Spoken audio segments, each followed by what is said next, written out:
नमस्कार, मैं हूं श्वेता सिंह। दिन भर की हर खबर से खबरदार होने के लिए हो जाइए तैयार। प्रधानमंत्री नरेंद्र मोदी अगले साल पाकिस्तान जा रहे हैं। नवाज शरीफ के न्योते को उन्होंने स्वीकार कर लिया है। आज रूस के उफा में दोनों नेता मिले और दिलचस्प ये कि पाकिस्तान की ओर से विश्वास बहाली के लिए कुछ वादे किए गए, जिनमें से एक है आतंकवाद के खिलाफ सख्ती, दूसरा है मुंबई हमले की सुनवाई में तेजी।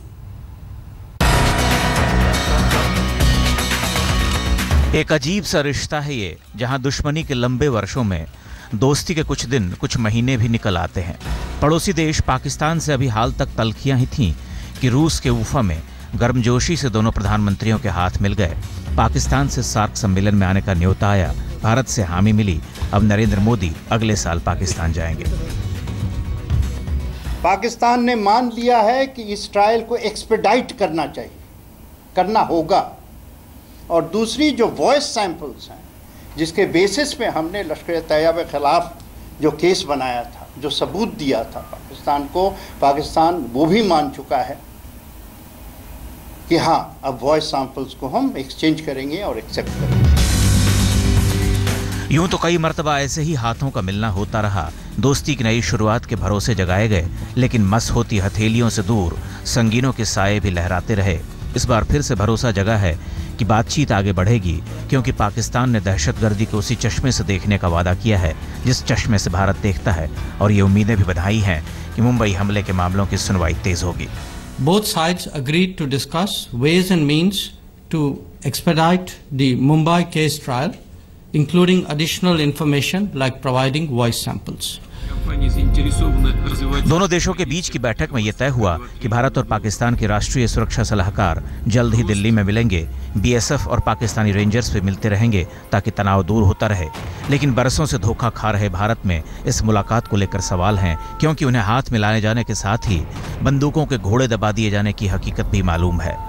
अगर ये ठीक नहीं होता तो हमें ऑफेंसिव करना पड़ेगा। अगर ऑफेंसिव नहीं करना तो कम से कम ऑफेंसिव डिफेंस, कि कोई भी आता है उसको उड़ा दो, और जो हमने ऑफेंसिव करना है वो हम करेंगे। नरेंद्र मोदी अगले साल पाकिस्तान जाएंगे। पहले भी कई प्रधानमंत्री जाते रहे हैं। उन गर्मजोशियों में भी तनाव की चोटियों पर जमी बर्फ नहीं पिघली। मोदी क्या कर पाते हैं, देखने के लिए इंतजार कीजिए। उफा से आज तक ब्यूरो।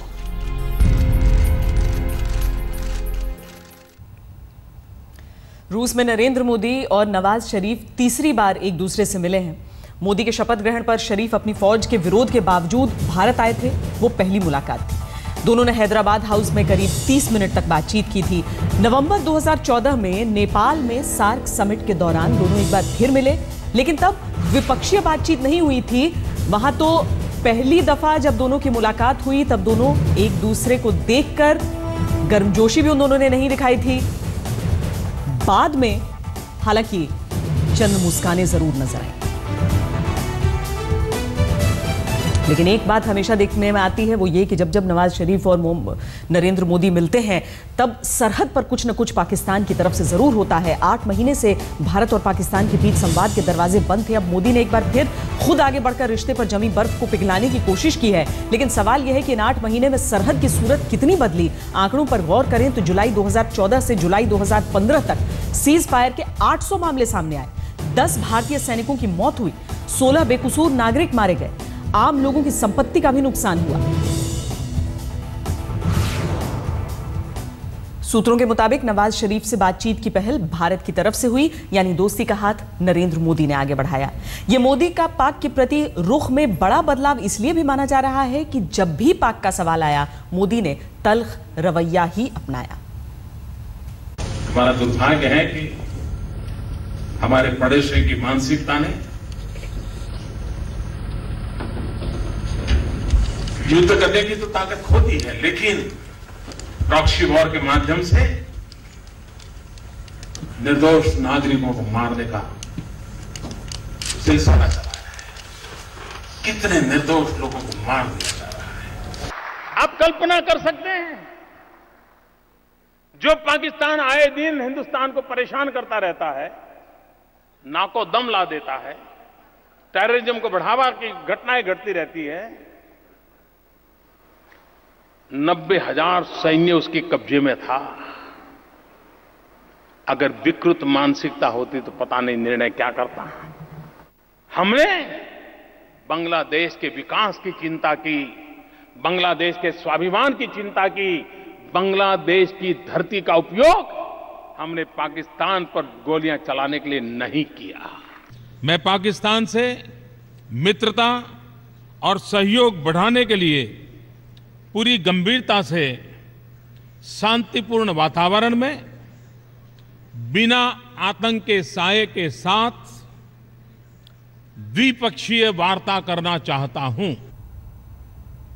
दरअसल प्रधानमंत्री नरेंद्र मोदी के बयानों में जरूर सख्ती रही है पाकिस्तान के लिए, लेकिन दोस्ती का हाथ जब जब भी बढ़ाया गया है नरेंद्र मोदी की तरफ से बढ़ाया गया है, चाहे शपथ ग्रहण के दौरान पाकिस्तान को निमंत्रण हो, सार्क में एक दूसरे के खिलाफ बेरुखी दिखाने के बाद हाथ आगे बढ़ाना हो, या फिर अब जो बातचीत हुई है।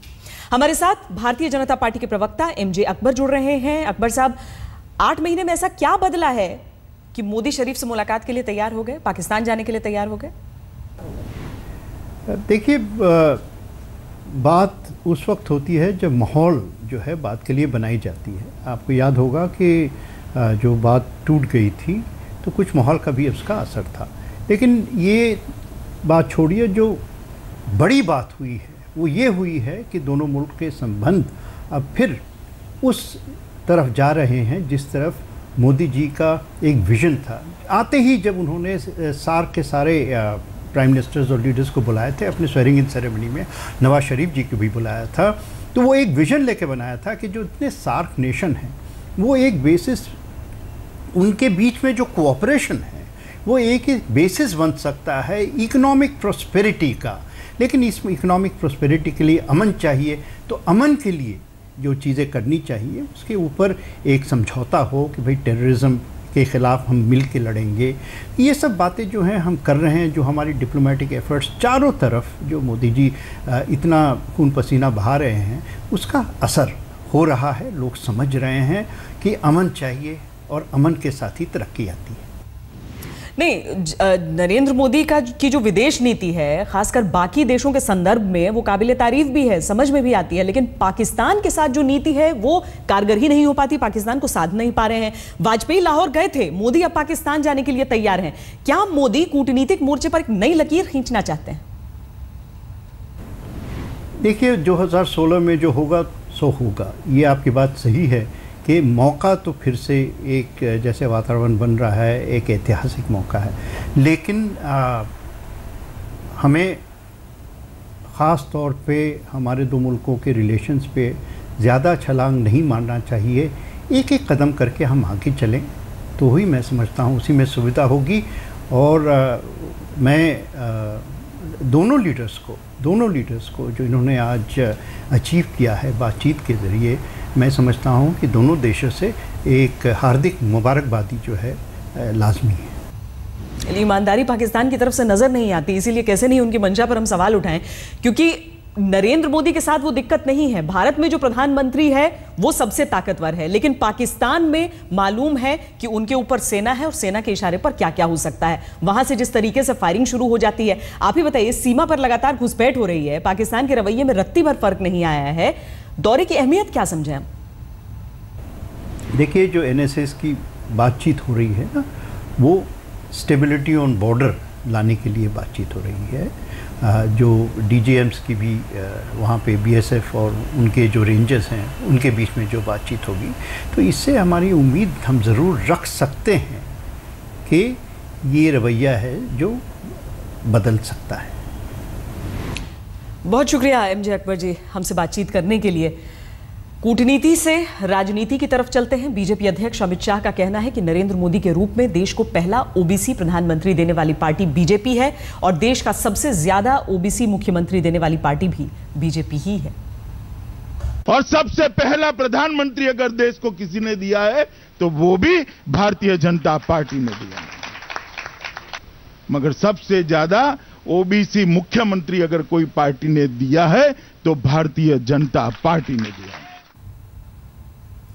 बिहार विधानसभा चुनाव से पहले बीजेपी और टीम मोदी के लिए खुशखबरी रही। विधान परिषद के चुनाव में बीजेपी ने साफ तौर पर लालू नीतीश महागठबंधन को पटखनी दी। इस चुनाव परिणाम से बीजेपी बम है, नीतीश बहाने ढूंढने में लगे। बारिश में शोले फट पड़े।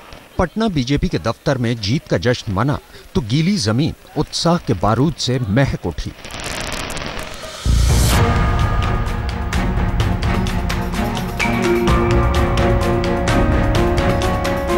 बिहार में दंगल से पहले की कुश्ती में नीतीश लालू मुलायम महागठबंधन को हार की चपत पड़ गई है और बीजेपी को बड़ी जीत मिली है।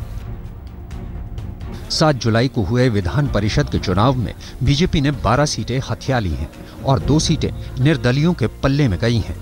असली मुकाबले से पहले इस जीत ने बीजेपी को बम कर दिया है। आज बिहार में बाजी पलट गई है। विधान परिषद के चुनाव हुए हैं, उसमें महागठबंधन की महाहार हुई है। अहंकार टूटा है। भ्रष्टाचार और अपराध और अहंकार के खिलाफ बिहार के जनप्रतिनिधि ने वोट दिया है। गांव से संदेश नीतीश कुमार जी और लालू जी के लिए आया है। उनके महागठबंधन को बिहार की जनता ने नकार दिया है। एक तरफ पूरा सूबा और राजधानी पटना नीतीश के पोस्टरों से पटा दिख रहा है, दूसरी ओर विधान परिषद के चुनावी मैदान में वो चित हो गए हैं। इस गठबंधन को सिर्फ 10 सीटें मिली हैं। जेडीयू बीजेपी की आधी से एक कम है, यानी उसे 5 सीटें मिली हैं। आरजेडी को 3 सीटों से संतोष करना पड़ा है। कांग्रेस को 1 और निर्दलीय को 1 सीट मिली है। हार के बाद चिंता